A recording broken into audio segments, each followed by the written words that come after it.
Connor! Yes. Hello, people of the internet. Welcome to our show that we do.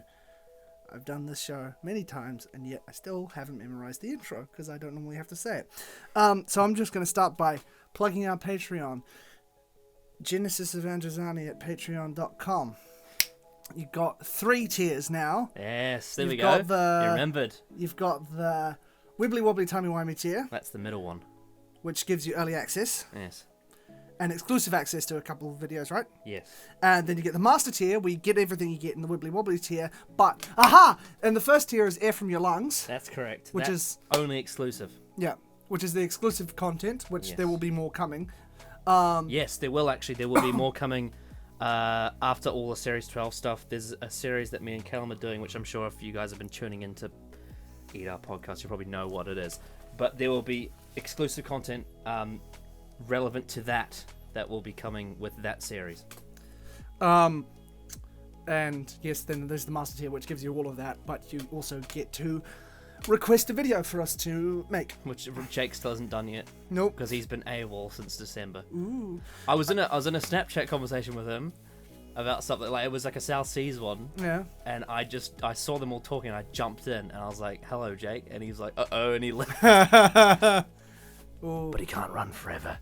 You can run, but you can't hide. He will live to watch Series 3 and 4. It will happen. Yeah, boy. Twitter. That's not me. That's him. Yeah, that's the Wild West. Twitter /Gandrazani, Androzani. Twitter. I have been a bit of a bastard lately, but if anyone is concerned, it's purely just subjective ramblings. I'm not trying to personally attack anyone. No. Yeah, no. But Twitter is a cesspool. I do have some pretty horrible opinions, though, apparently. Yeah, well. But Twitter is a cesspool, and it was a mistake. Okay. Series 12, Episode 7. Yeah, that's right. We're that far behind. Can you hear me? What? Thank you. Pardon? I watched Planet of the U lately. Can you hear me? Connor, what were your initial thoughts? Alright, my reaction is on YouTube for this one, because it was before I moved house. It was actually the day before I moved house that I watched it. So, Can You Hear Me is a very, very weird episode. It's very odd. It's like a broken record at this point, but I saw a very big divide in opinion on it, like almost every episode of Series 12, it seems. I remember Jacob Licklider gave it a 9. He said it was one of his favourites ever. I saw Liv from Who Addicts give it a 1. She absolutely hated it. So there is a big divide on it. I think there is reason for that. I think there's some very strong positives. I think there's some negatives. I think there's one particular thing that makes me sort of understand why there's a divide. I will get into that. There is one part of this episode that I do find quite underwhelming, but then also the big picture, I did like it, despite the fact that it's a bit odd. It's a really, really bizarre episode, and one that I probably won't watch too often, but in terms of just my pure viewing of it, I did like it. So yeah, that's my thoughts. I'm very much the same. I thought overall it was a much more positive experience than a negative one. Yeah. There were a few little flaws here and there, predominantly coming from the 45-minute syndrome, just because it was juggling so many elements. But overall, I really liked it, and I liked what it was trying to say. Because I like when Doctor Who handles important topics. I like when it has allegory. I like when it gets real. And it had some really heavy stuff in here that I was really glad the show covered. So overall, it was a more positive experience for me. Cool. Let's move on to the characters. Sure. The characters. I'm the captain now. Characters. The Doctor. The Doctor. So it's been a few weeks since I've seen this. this is an interesting one. So, I remember when the episode came out, because obviously I'm the one that handles the Twitter. The Doctor got quite a bit of backlash for this. Oh yeah, this is that episode. Yeah, and I don't know if I have even now have really decided my definitive thoughts on that specific thing. But overall, having her separate from the companions, I thought was actually better handled here than it was in Praxis, because they actually they followed through with it. And I think Jodie's like sort of awkward, cringe-worthy, quirky sort of personality is actually a lot more amusing when there's no one around her and she's sort of like, oh, I don't have anyone to talk to. And that happened a couple of times. And it was interesting seeing her in an environment where she doesn't actually have anyone to talk to and seeing her without companions. It's a very rare occasion.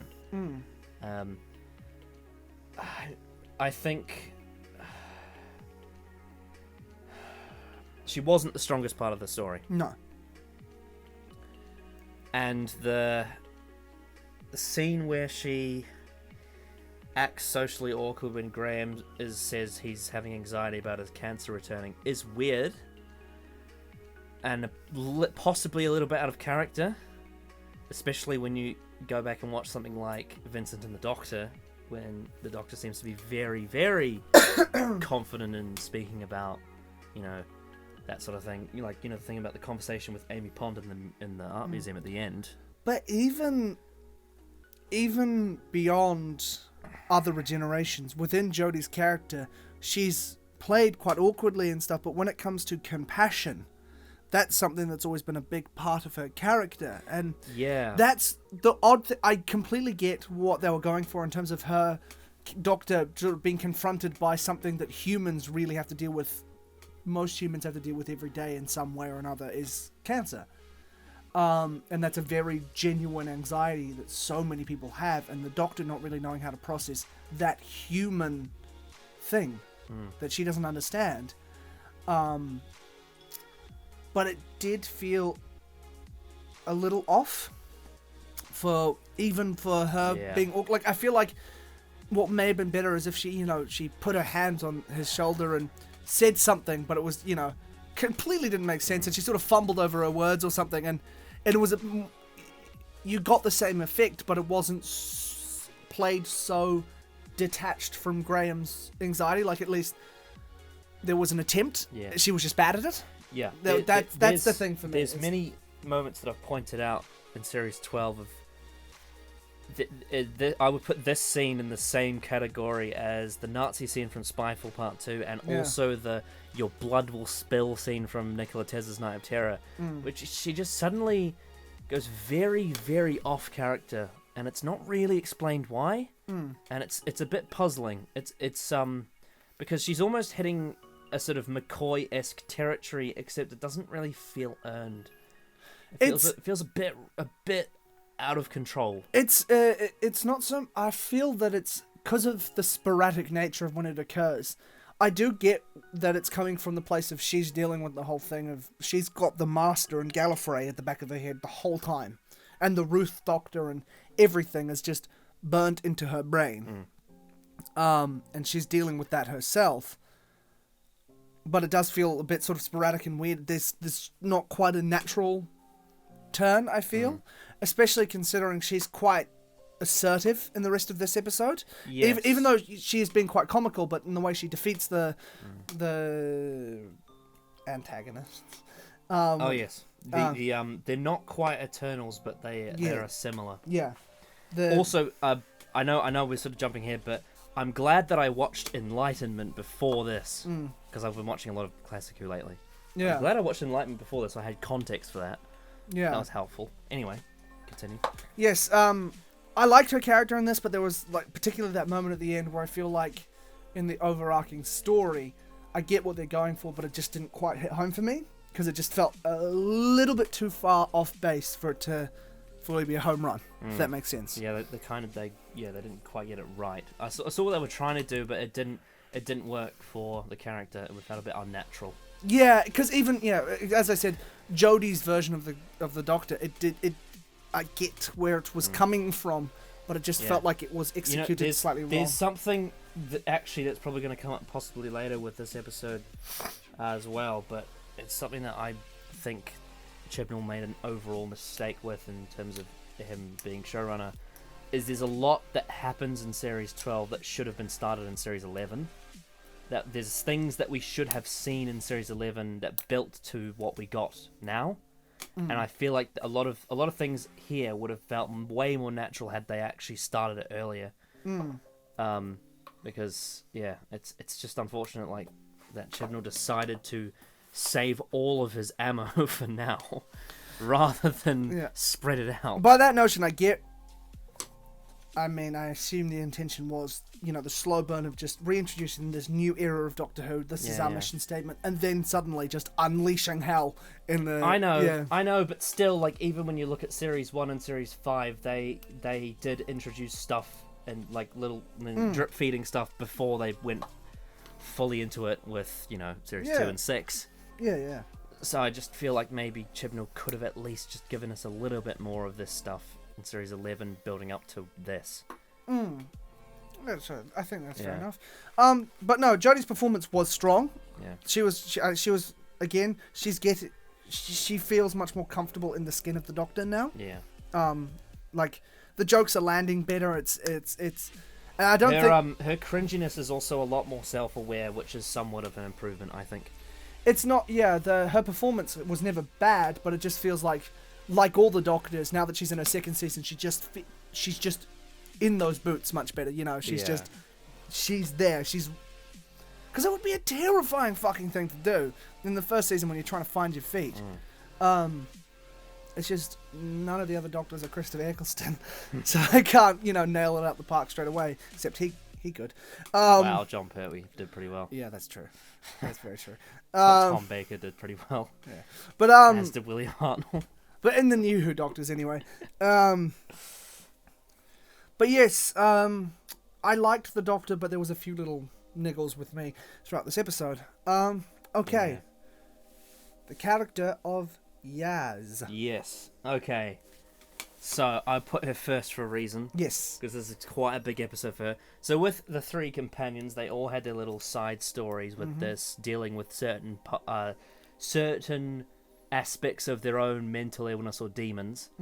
But I think you could definitely say she was the one that got the most focus and was the most important one in regards to this. Now, the first thing I'm going to address is I've seen some people say that they wish that this wasn't happening now. They wish that there was more time spent on developing Yaz's character building up to this episode, because a lot of people felt like this was very out of nowhere. And I think to an extent that's sort of true, but contained within Can You Hear Me itself, I thought it was very, very good. Yeah, that scene of her sitting alone and then the police officer comes and joins her is stunning. Yes. It's really... Also the scene in the present when she's sitting alone on the couch is... Yes. I know people that have depression, and her portrayal by Man Up Gill is very accurate. Obviously, everyone's different. Yeah. But it is very accurate of people I have seen that are like this. It's not over the top. It's not, tear guzzling and all over the place. It's very, very real. It's very real. Yeah. And the whole fact that, even though they never overtly say it, the fact that her sister refers to it as the day you came back, meaning the day she didn't commit suicide. And that is such a heavy topic, and I'm so glad it was handled in such a gentle way, where it was separate enough from the alien storyline that it didn't feel tacky. Yes. When it's such a serious topic. Yes. It felt, there was a nice synergy between the reality of what she's going through and the sort of allegory of what the aliens are doing, that I feel like was really nicely balanced, and it made those scenes with Yaz just so engrossing, because it was just such a nice, refreshing change from the weird sort of Freddy Krueger nightmare stuff that was going on with those. Well, the last 10 minutes of the episode were basically playing to Chibnall's strengths as a showrunner, because they basically, all the sci-fi was gone, and we entered Broadchurch again. And I think that's where Chibnall is at his strongest, is because, you know, we talk all the time in his era about certain side characters feeling very weird and just sort of generic and a bit lifeless, but when you've got a situation like this where Yaz gets confronted by this policewoman she doesn't know, it actually felt right for the situation for her to be like this, for the policewoman to feel not as developed, not as interesting, because that's what it's like when you meet a police person in real life. And the whole fact that she saw herself in this woman. She's the whole idea that this is what Yaz could become. It's not. She's not a secret agent or anything particularly exciting, but she saved Yaz's life, and that is so impactful. Yes. It's I can't even put into words how important that is, to ground someone and bring someone back.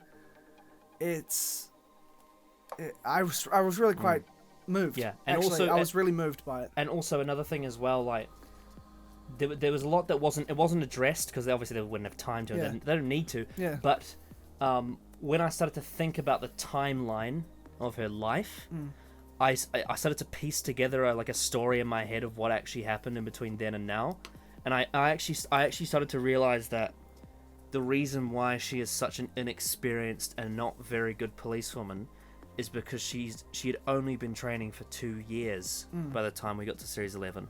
She was very, very underdeveloped. And she was never given a chance to learn the more serious, hefty side of things. She was just a traffic cop. She was exactly. She was very inexperienced, and I also think it's quite possible, because, you know, in real life, police training can take years and years and years to get qualified. It is very possible.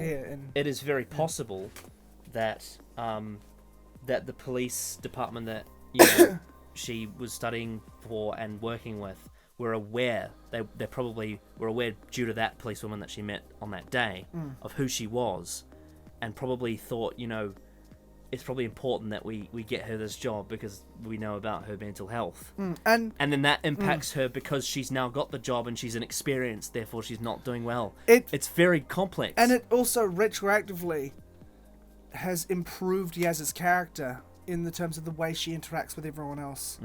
And particularly that scene where in Praxis, where she was really moody, where she's like, I wanted to find a spaceship, where it's this kind of this want to be more. Yes.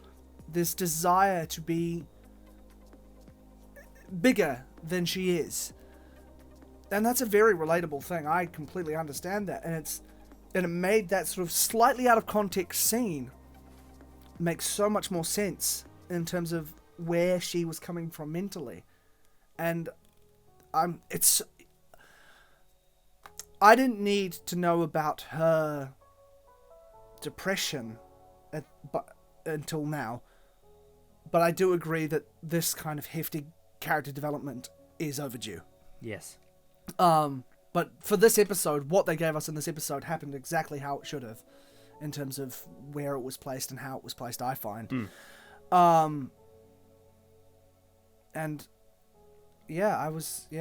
for me, it's the highlight of the episode. It's the strongest part of the episode because, again, as you said, it plays into Chibnall's strength, as when he's just writing people and trauma and grief or anything like that. Like, I mean, the best part of Series 11 was Graham mourning Grace. Yes.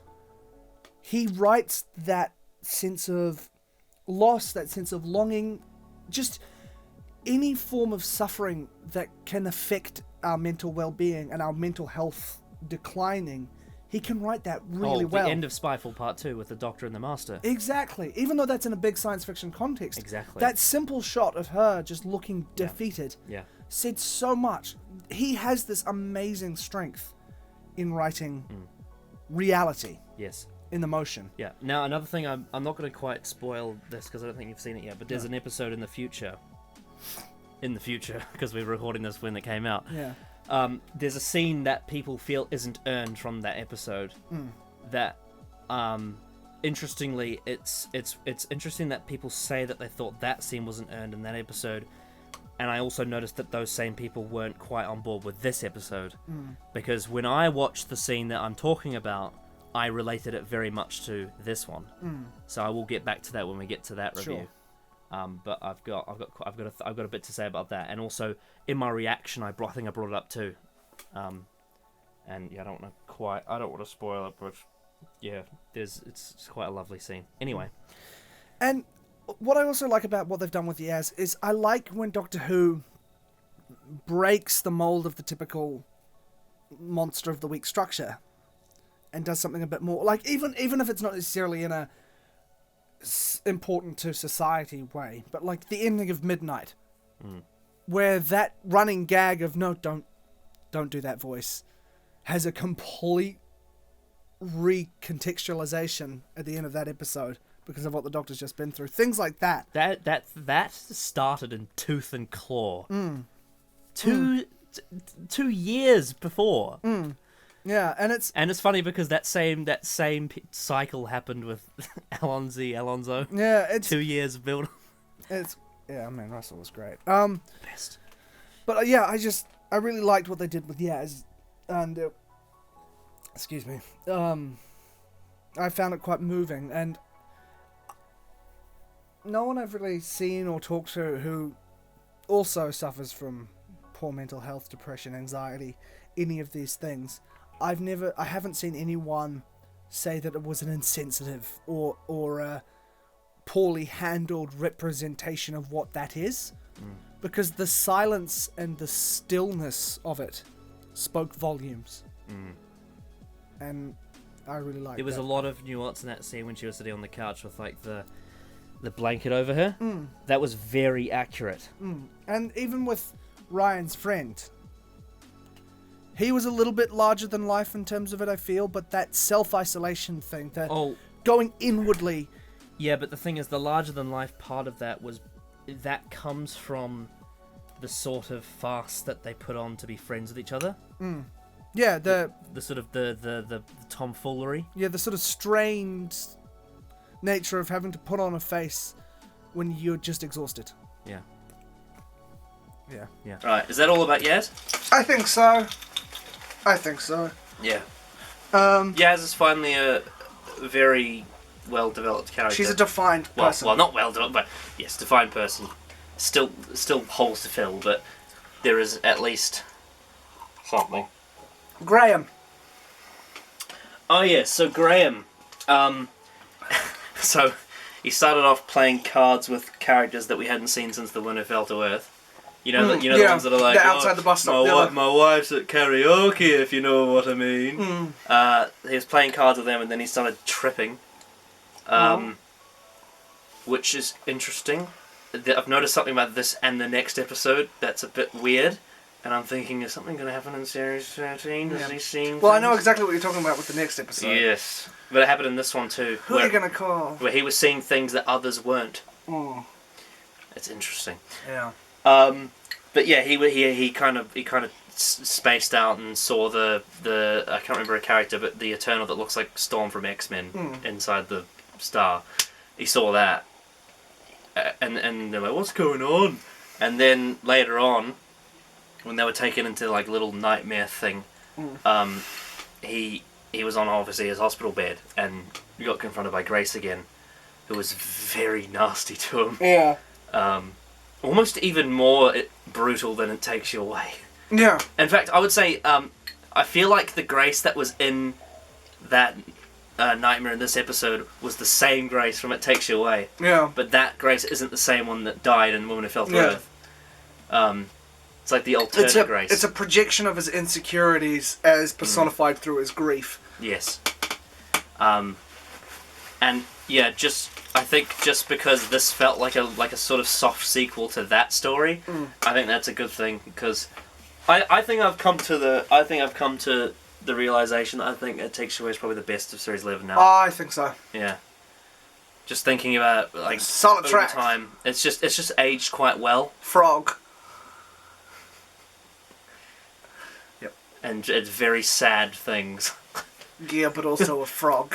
Yeah. A puppet frog, and it's the best thing I've ever seen. Yeah. Yeah. Yeah. And then Ed Heim did Orphan 55, but we won't talk about that. Anyway, yes, we got the scene where Grace told him that his cancer came back, right? And it was it's very sad, and the way that Graham sort of he doesn't outlash, he doesn't get really panicky. He's just like, she says something. She says to him like, "Why didn't you save me?" And instead of being all like angry at her, he's like, I'll try again. Let me try again. He still can't get over it. He's still in so much pain over it. And I like that because this thing that Chibnall's doing with the characters breaks the typical arc of a character in a story, where rather than things being resolved in a sort of conclusive way, and like a it's the end of the series 11, therefore that thing's over. Yeah, these are real people, and grief stays like scars. So the fact that he, despite going through all of that with Ryan, finally sort of them coming together, becoming a proper family with each other, the pain's still there, sadly, and the fact that we have to sort of face that is a very Chibnall thing, and I like that a lot, because I like feeling sad. Yeah, I know, but I like when Doctor Who is confronted. Like, I'm interested to see what like a child thinks of episodes like this. Because obviously Doctor Who is a family show, but I really like it when it gets more mature and more serious, and deals with these sort of heftier themes, and through things using sci-fi devices, as in projection of his dead wife through an alien finger, using that to tell the fact that he's still mourning, and grief can hit at any time. You can go through weeks and months of being overjoyed and happy, and then just suddenly, like a brick shithouse, it just hits you out of nowhere, and it's the most shocking thing. It's like a panic attack. It can happen anywhere, anytime, at a drop of a hat. Anything can trigger it, set it off, and it's sometimes it's completely irrational. Yeah, and it's something that I really, as you said, like, respect Chibnall for doing, is driving this idea forward that these three are real people, even though often we've criticised the dialogue, and the dialogue can be wonky. That's usually from the comedy not working for us.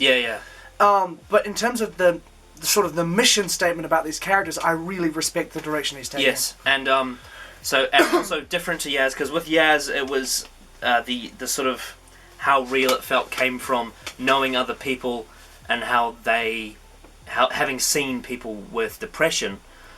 With Graham, and almost I suppose you could say, obviously there's the grief, the regret, the loss, but also the anxiety around the cancer. Anxiety is something I can actually relate to personally, because I myself quite often have anxiety. So on a personal level, I can imagine myself being Graham. And yeah, I did find that quite compelling, and I think Bradley Walsh portrays it in a way that feels real. Yeah, because Bradley Walsh is at his best when he's in those quieter, gentler moments where he's just. Which is so bizarre, because he's the host of The Chase, which is a show about trying to make the host laugh at like penis jokes. Yeah.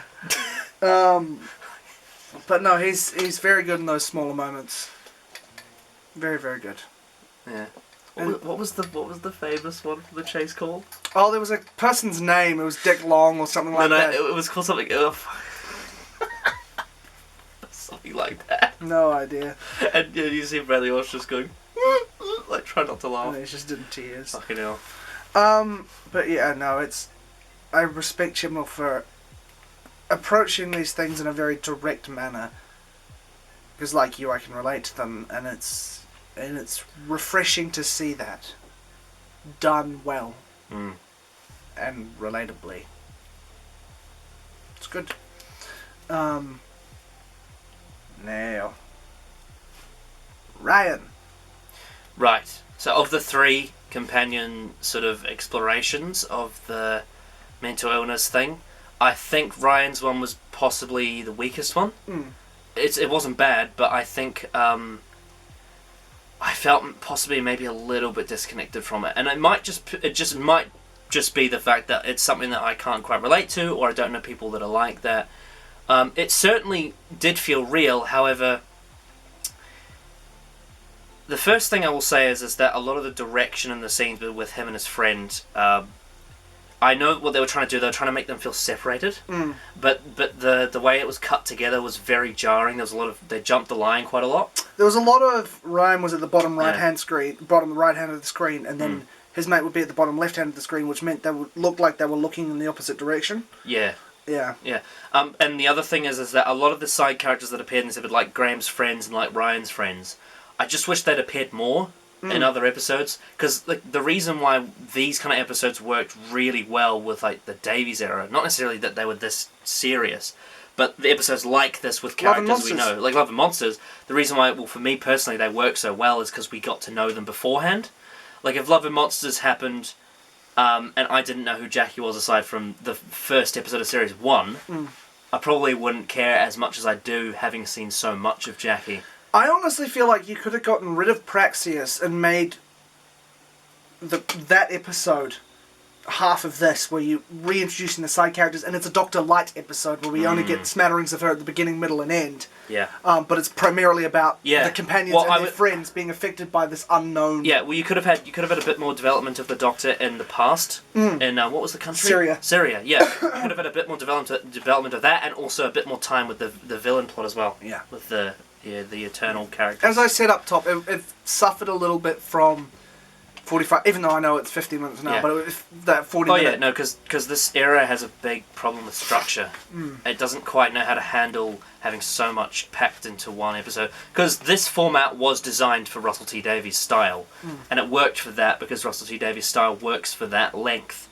Whereas I feel like Chibnall is trying to throw too many eggs in one basket. Yeah, it feel like it should have been a series of two-parters, like Orphan 55. Get rid of that and make Nikola Tesla's Night of Terror. 2 parts. Yeah. Stuff like that. Go the Series 9 route, but better. Well, the thing is, Series 9 kind of cheated, because a lot of those 2-parters took place in different locations. Yeah. Like, Under the Lake Before the Flood, One Was in the Future, One's in the Past. Girl Who Died, Woman Who Lived aren't even the same story, it's just got one character in it. Yeah.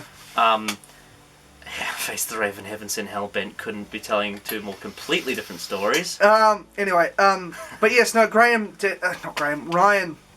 I found, did feel a little detached from the story. I think that comes more so from the fact that it wasn't him personally. Yes. Though it was good to have it not just be... I say this, meaning... That's why I felt disconnected, but I don't necessarily feel like that was a bad thing, because I think it was good that we got an outsider looking in perspective, what it's like to have people who care about you when you're self-isolating, when you cut yourself off from them, when you bring yourself in, and how that can affect those around you. And the idea that, you know, he's been gone for months when Ryan said, oh, I'll see you in a couple of weeks or whatever, and his friend... And how that bringing in that Love and Monsters thing again of being left behind and what that does to someone. This guy with his own depression, and Ryan losing track of time, literally, and how those two elements, the real life element and the Doctor Who element, combine, I thought was quite nice. Yeah. The direction in a couple of the scenes was... Yeah. The singular shots were quite nice, but I feel like, as you said, sequentially... Yeah. Sequentially, it felt a bit odd. I remember I had a similar problem with quite a few Series 11 episodes. Specifically, Rosa had this problem. There's just the ambitious angles and the cutting don't mesh well together, sadly. Yeah.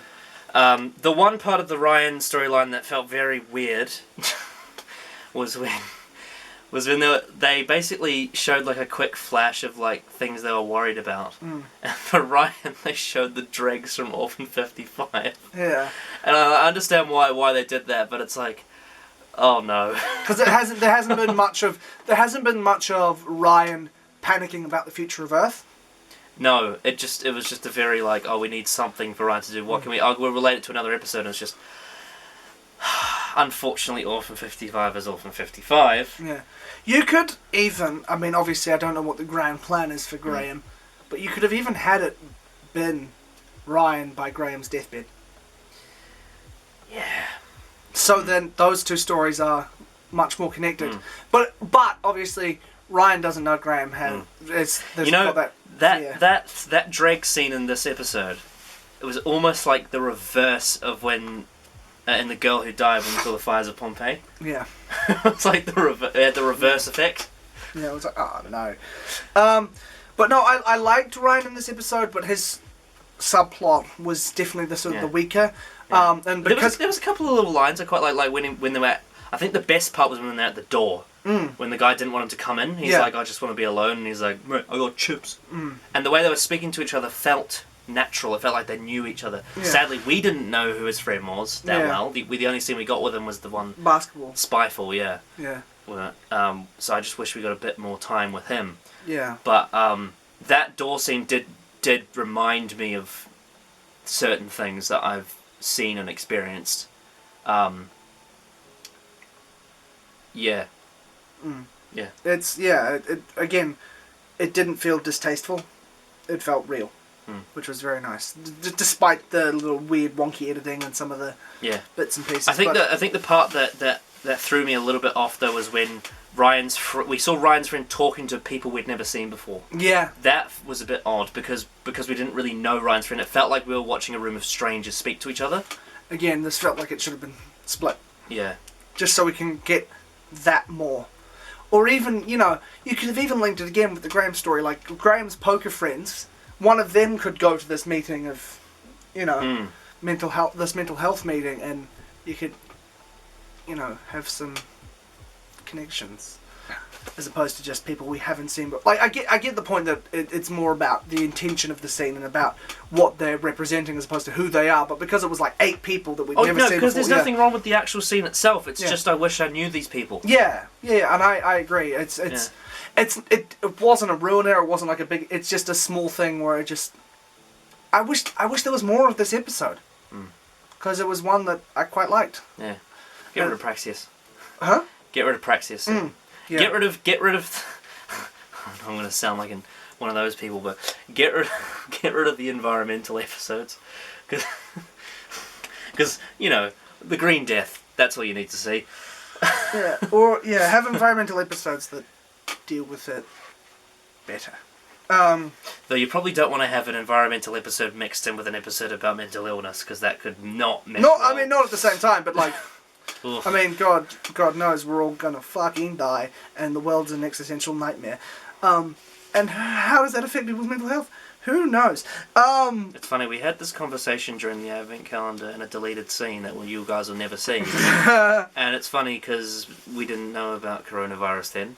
But that's neither here nor there. Yet. Well, we got one in New Zealand now, so... Got one. We got one! Like in the original Christmas. But apparently the person and the family were all very... They dealt with it the best way they could, so... Yeah, of course. And it is spreading wildly, and we don't want it to, progress and get worse, but keep calm and wash your hands. Best we can do. Yeah. Okay. Zelen. Yes. Okay, so he was the main, not the main villain, like in terms of the higher power, but the big baldy guy. He was the bald guy that everyone thought was the Black Guardian, and he wasn't. Yeah. It's funny because I watched Enlightenment about a week before I saw Can You Hear Me, thankfully, and that's good because then I understood the references. And I'm not disappointed that he's not the Black Guardian, because when the Black Guardian actually does come back, I want it to be like a finale, like a 2-parter. Because the Black Guardian... I haven't seen the Armageddon Factor, that's going to be in the Worst of Classic, we'll get to that eventually. But the Black Guardian, from what I understand, he's a really, really interesting character. So having him in like a self-contained episode about mental illness is probably not the best place to put him in. I'm sure we will see the Black Guardian someday, because at the end of Enlightenment he said, you've had 2 out of 3 and I'll be back for the 3rd. and I'm looking forward to when that eventually comes. Don't be mad, 'cause 2 out of 3 ain't bad. I mean, it's possible that Big Fish may have already done it already. Oh, probably. Money. Anyway, but Zelen was a character that comes from. It's not quite. Is it a parallel universe? Pocket. Pocket. Yeah. That's right. There's a difference. Yeah. And they aren't Eternals, but they are sort of. They're contemporaries to the Eternals. Yes. They're Eternals adjacent. Yes. I loved his fucking finger thing. Yes. That was so fucked. Yeah. And I loved it. Yeah. And one little scene I loved in this film, which was just like, that's Doctor Who, was the mum tucking her kid in at night and she says, "The monster's real." "No, of course they're not." And she leaves the room. He appears, he's like, "Yes, they are." Like, yes, that's great. Traumatise that little kid. It was like you know what it was like? It was like a combination of Monsters, Inc. Yeah. and you know the scene from Listen when Danny Pink's like a child? Yeah. It's like a combination of those two scenes. Absolutely. Like, I loved it, because, like, I love when Doctor Who actually gets spooky. I could just imagine, like, I don't know why, I could just imagine Peter Capaldi standing there with Clara going, "As you can see, this child is about to be murdered by this old man. But we can't interfere in events." Yeah. Also, I hate the idea of fingers going into ears. It's disgusting. Yeah, Wet Willy is a horror. Yeah, it's a nightmare, Wet Willy. It's just... But no, I really like the performance. Yeah, oh yeah. He was cool. He had this sort of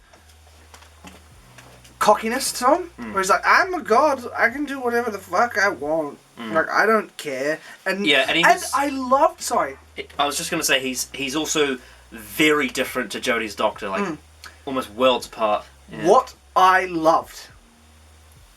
loved in this episode, though it felt a little bit rushed, was the fact that she did her... The Doctor did her Deus Ex Machina, saved the day at the last minute. Haha, I did something that you saw you didn't see. It was off screen, blah, blah, blah, blah.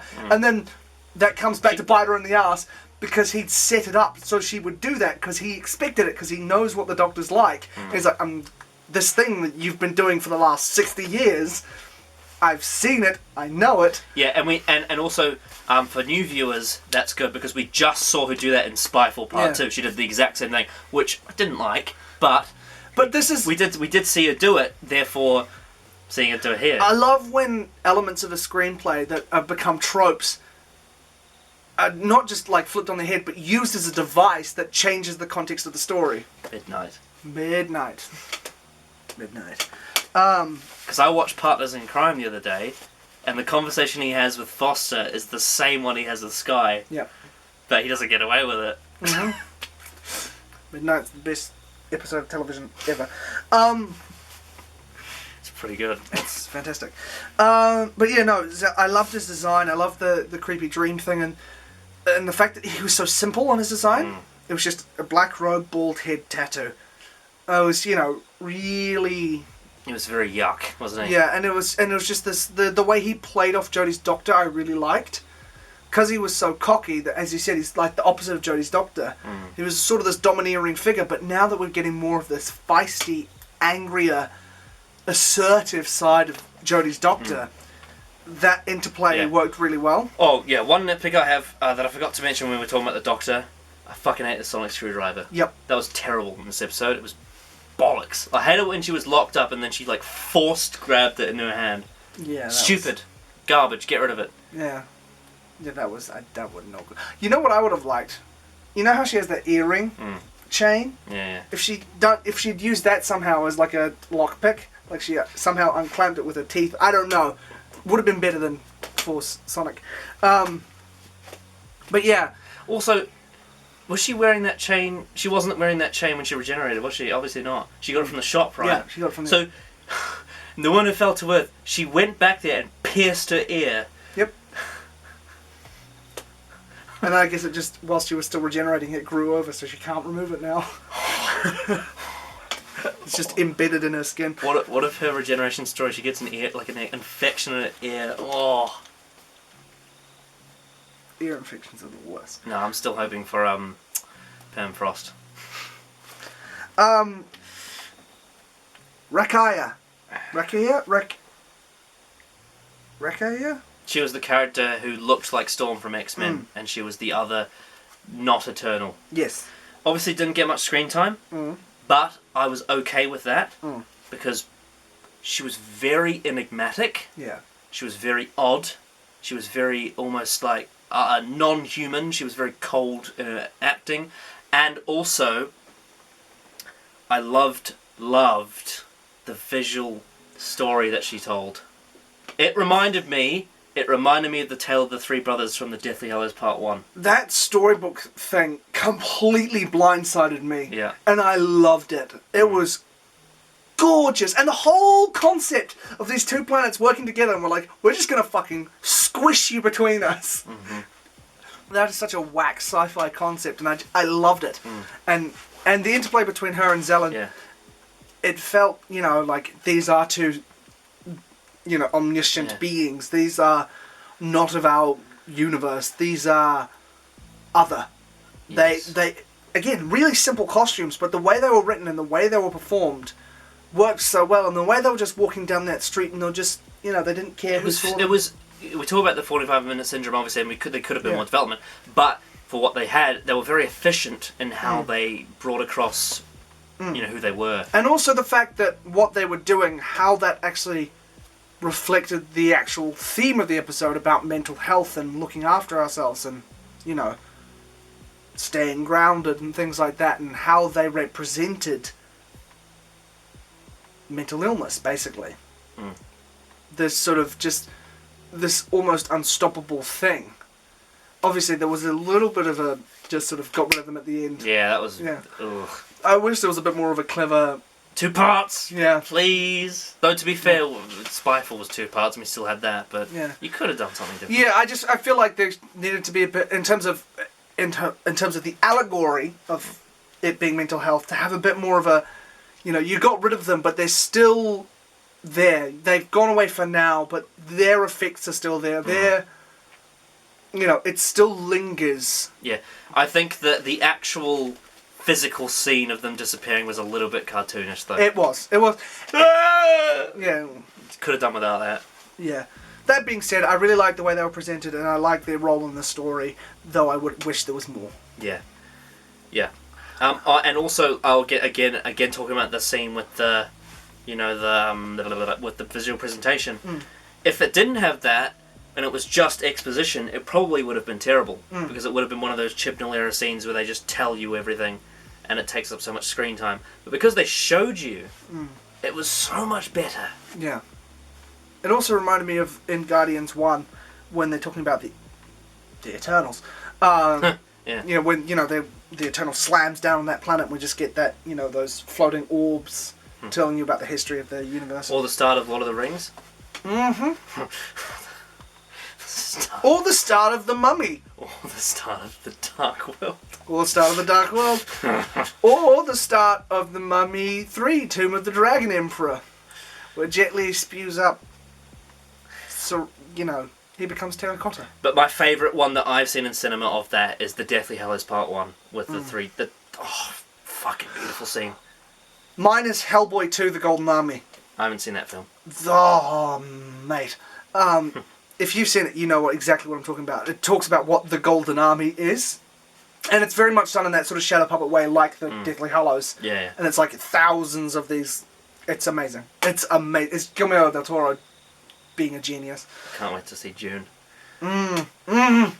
June. Even if they fuck up the story, the visuals. Oh well, Denis Villeneuve. I mean, he made a sequel to Blade Runner. And it was better. Yeah, you've already said this. It's better than the original. You're wasting time. You already said this. And he also did Arrival, which is one of the best science fiction films I've ever seen. He's really good. He's the right man for the job. Fuck yeah, he is. Okay. Tahira, which I believe she was the doctor, nurse... Syrian character. Yeah, the Syrian character. She was there for the cold open, and she was there to deal with that beast creature gorilla. Yes, more time in Syria is what we needed. Yeah. We needed a part 1 with lots of Syria. And that whole idea about... God, just imagine though. Just imagine an episode with the Doctor without companions in Syria for a whole episode. And the the thing that the doctor mentioned about, again, when she's talking to herself, that little, I didn't know about how Syrian doctors, they had basically a mental health ward. And that's something I had no idea about, and that's really cool. I wish we got more of I wish there was parts. I just wish that was like, I wish there was a part 1 where you got a whole, obviously the section of the companions developing with the whole mental illness thing, but with the doctor by herself in like an open world, like a Skyrim, you know, Assassin's Creed sort of thing, where she's going around this historical place talking to random people, just learning stuff, and we find out about history and all that. It would be cool. Yeah, absolutely. And I love that set. That's something I wanted to mention. The sets, the production design on this episode was amazing. The spaceship that Zelen had. Oh, so beautiful. cool. Something. It was like straight out of. It was like a high budget classic Who spaceship. That's it. That's exactly what it felt like in terms of the design, and even the Syria hallways and the atrium, and it's so cool. So cool. I loved the sets in this one. I'm not going to quite reveal it yet, but the more we talk about this episode, the more my score's like edging up. Because I'm sort of realizing, this was good, wasn't it? It was very good. Like, my complaints are mainly just that there was not enough. Yeah. Which is very telling, I feel, to the quality of the episode. Yeah. There was that weird beast thing. Yeah, that was one of the things I was like, I didn't need that. Or if there was a weird beast, we didn't even need to show it. It just had the shadow or something. Wow, but that was like, what was the monster from Vincent the Doctor called? The chicken thing. Yeah. I loved that one because it was a great metaphor for the depression, but yeah, it was something, if it had been integrated like that and not just a big beast thing, then could have been a little bit better. Yeah, other side characters, I mean, we've sort of touched upon them. All the sort of key ones we've mentioned, we didn't say their names because, whoops, we're forgetful. But like Ryan's friend and Graham's friends are only really in one scene. They're not really any importance, it's just Graham, you know, having those visions. There's a couple of characters that were on the spaceship, weren't they?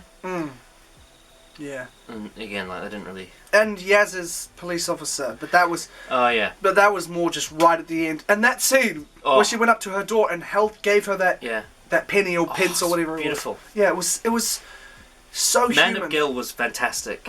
I got such a genuine sense of joy when she smiled. Yeah, because the fear, again, anxiety, everything, is like you could see she was hesitating to knock on the door, and then when she did, and she opened the door, like it was almost like Yasmin was choked up for a second, like you probably won't remember me, but and then the relief that of course I remember you, Yasmin Khan, and how touched that police officer was that Yaz survived. Yeah. Stunning ending to the episode. And I just also another thing that's just on the pure like sort of just I suppose you could call it production level. Very interesting bit of trivia that I didn't realise until recently. Mandip Gill is 34 years old. Whoa! But they aged her down to about 17, 18 for those flashbacks, and I totally believed it. Yeah, totally. So... Performance, makeup, everything that they did to do that. Yeah. Bravo. 34. Is she like the same age as Jodie? She's 2 years younger, I think. Or 3 years younger. I think Jodie's 37 now. 3 years younger than Jodie Whittaker. Whoa. We sort of touched on the plot of it, really, and how it unravels and how there's all these side plots that eventually intersect into this alien thing, and then the real point of the episode comes up as sort of like a postscript almost, but it's like the last 10 minutes of the episode, and this is where the 50-minute time thing did work in its favour. I just wish that it was 2 parts, so that this ending would have been 2 parts. It could have been a classic. That ending, had it been 2 parts and we'd had more time to develop Yaz in that line of thinking and also all these other characters, I probably would have been in floods of tears by the end of it. Oh yeah. It was profoundly moving. Yeah. Yeah. It just. Yeah. The thing is about this episode is that, like with a lot of Chibnall's era, the sort of crisis of structure, where having to having to have a lot of exposition to move the story forward, taking up so much of the screen time is upsetting the structure. And another thing about this episode, and I think I mentioned this at the very, very beginning with my initial thoughts, is I think the reason why some people didn't click with it is this episode didn't really have any tension. No. It was very thought-provoking. It was personal. It was very personal. And if you're someone who it hasn't really been exposed to, doesn't suffer from, you know, mental illness not really being a visible part of your life, I can see why it'd be quite hard to click with. But also another thing, like, for example, if we're going to compare to a episode that deals with similar things, like, for example, like Vincent and the Doctor is a very interactive episode. And it's fun and it's fast, whereas this one's quite somber throughout. Yeah. And I think, again, when you were talking earlier in the season about the incongruity between the overall aesthetic and style and the tone of the show, this is one where they were working hand in hand. Yeah. Where the more somber way of it being shot and edited and paced worked in this story's favour because of what it was saying and what it was doing. Absolutely, yeah. Yeah. And writing, Charlene James and Chris Chibnall. Yes. Very good. Obviously, like we said,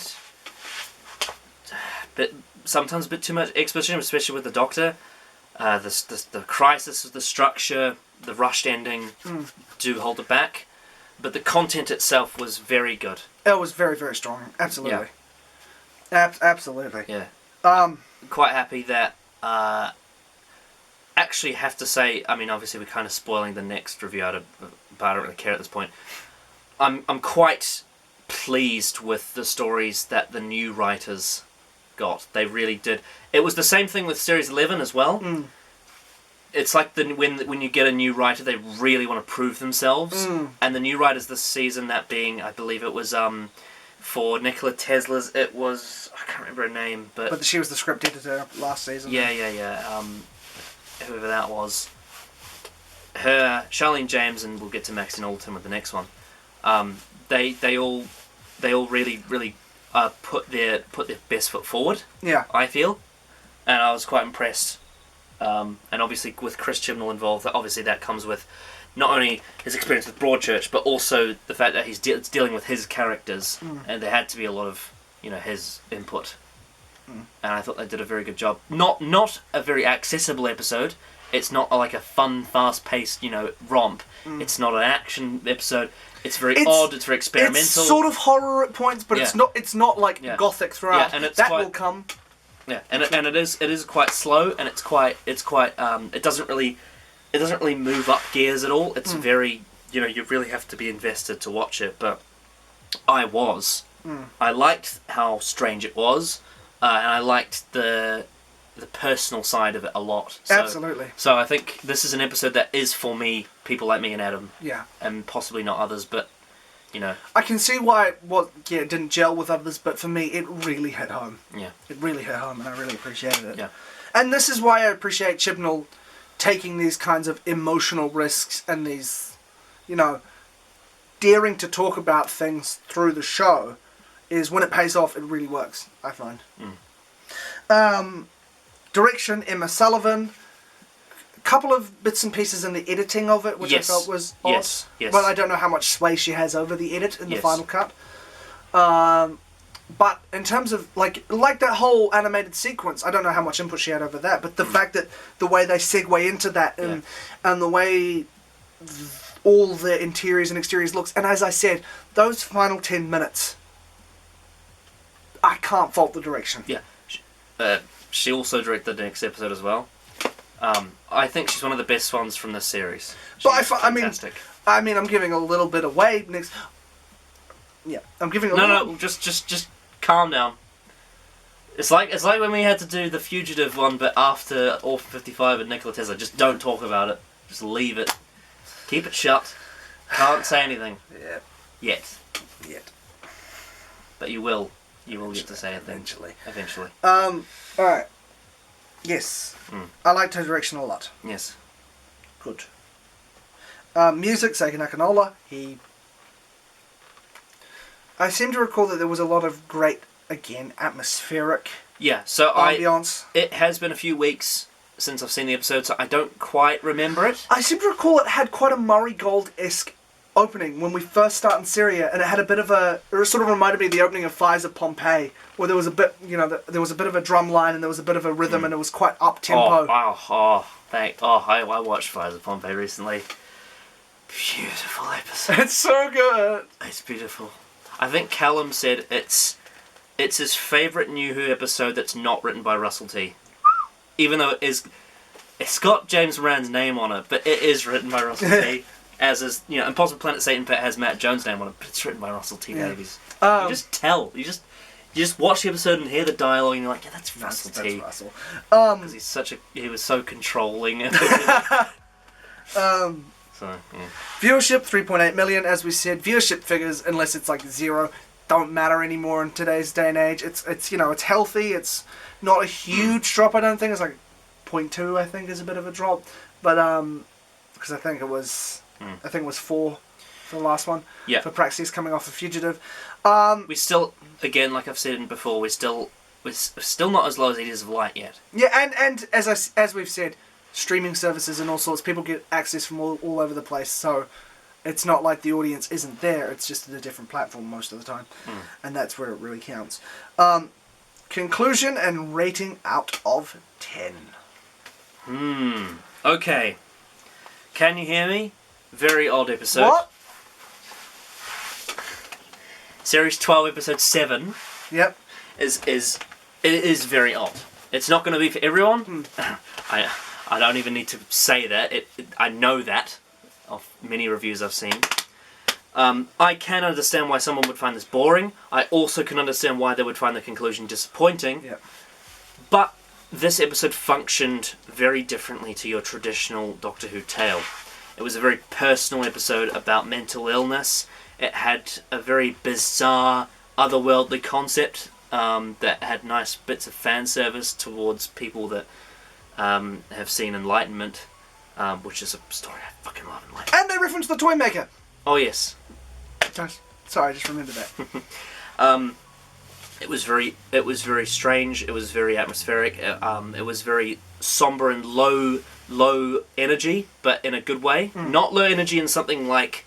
It wasn't lethargic. Like the Battle of Ranskorev Kolos, where it's low energy, but there's literally nothing happening. Yeah. There was things happening. It was just happening at a very low energy pace, and for the theme of the episode being about mental illness, specifically depression, that actually works to sort of.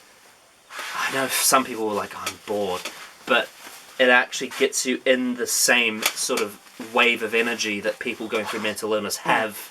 It helps at the lowest point. It helps generate an empathy. Yeah. So I think this was a very risky move to do, but I think they pulled it off.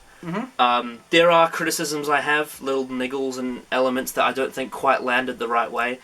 But for me, the biggest strength of it, the biggest strengths are mainly the Yaz part, the Graham part, and the villains and their backstory, and just overall the production, the visuals, the sets, the costumes, and there are a few other things that are a bit solid. Fuck the Sonic Screwdriver though, that's garbage. Hate that thing. Hate that piece of rotten filth. I need to watch The Visitation again. Yeah, it was like I've lost an old friend. Good. Thank you, Eirich Saywood. Yeah. Eirich Saywood likes killing things, and that was the best one. Yep. I've been watching Eirich Saywood stories lately. I fucking love Revelation of the Daleks.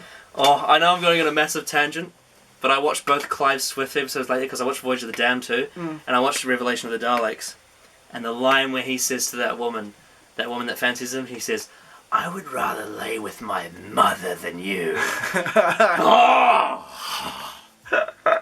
Eirich Saywood is an evil writer, and it's good. He's very. Anyway, getting tangenty. Yeah. I think this is one of the stronger episodes of Series 12. For sure. And before I started this review, I was going to give it a 7. But having talked about it and thought about it, I'm going to give it an 8. I think it's very solid. Very solid episode. Not quite on par with like stuff like Enlightenment and Warrior's Gate. Probably because it's not 2 parts. And also like, you know, classic is classic. It's a very apples and oranges. It's a very special thing. Yeah. Fucking love Warrior's Gate. Anyway, but yeah, Can You Hear Me? I really liked it. 8 out of 10. One of the best of Series 12. So yeah, thumbs up. Your turn. I'm very much the same. I really appreciated what it was doing. I really liked the way it did it. There was a couple little niggles here and there, some a screwdriver and little bits of the editing. Production design, the acting, the directing, the way it ended was just sublime, and how honest it was and how gentle it was in conveying such horrific things and being so sympathetic was really... I really appreciated that. And it just balanced everything really well. There's a few things that didn't quite flow. The ending of the villains was a bit rushed, but again, that was in lieu of making such a powerful ending for Yaz. So I'm giving it an 8.5 out of 10. It just really, really worked for me. I really, really liked it. Awesome. Fantastic. Cool. Now... I feel so... I know we've already done this before with a couple of other episodes like Fugitive, Nikola Tesla, but it just feels so satisfying to give a positive review of a Chibnall episode. Absolutely. Absolutely. I feel like we just... I mean, obviously there's still room for improvement, but we've come quite a long way since Series 11, because those reviews are quite taxing. Yeah. And I feel so satisfied that we can finally talk about it. Because with what he's doing, like, it seems like with Series 12 is there's a mission statement now beyond just let's gently reintroduce this. It's like, okay, you know, pedal to the metal, we're just going to go for whatever each episode is about. We're going to go for it and stranglehold it, whether that works or not. He is going for stuff, and that's what was missing. Yeah, because it missed with Orphan 55, but they did try. Yeah, absolutely. Yeah. There's no denying the effort that's been put into the season. It's, yeah. Clearly the love, the passion, and the hard work. It's not... None of it's being phoned in. Yeah. None of it, and it's great. Also, I've seen every episode. I don't think you have yet. I haven't seen the finale. But I can say, based on having seen the whole thing, I think this might be the best, like, looking and, like, best produced on a visual level series we've ever had. It's so beautiful. It's stunning. Series 12 is very, very, very lovely. And, for example, like, we've said this sort of thing about... I think we said something about Series 7 looking quite beautiful, because it does. Yeah. But Series 7's visual style comes from it being quite gimmicked. Yeah. And, like, Hollywood of the Week. Whereas this is beautiful in a very Doctor Who way. Yeah. It's very naturally beautiful. And I like that a lot. Absolutely. Yeah. Cool. So, next time, we've got The Haunting of Villa Diodati. Haunting, I should know this. I'm a massive sucker for Lord Byron and Mary Shelley and Percy Shelley. You know Frankenstein. You know what's funny? It's funny because I saw something. Something about people like, why does Shinba come up with such weird names for episodes like the Strangling Conundrum and the Battle of Ransko Cols, and they're like, why does he come up with such weird names like that one? I'm like, you realise that's a real that's a real place. Yeah. And I'm such a sucker for, I'm not going to give it away, but I have an affinity for Frankenstein. Anyway, or the Modern Prometheus. Anyway, also I discovered, oh fuck, we got to wrap it up. Yeah. Okay. We'll see you next time for episode 8. Bye.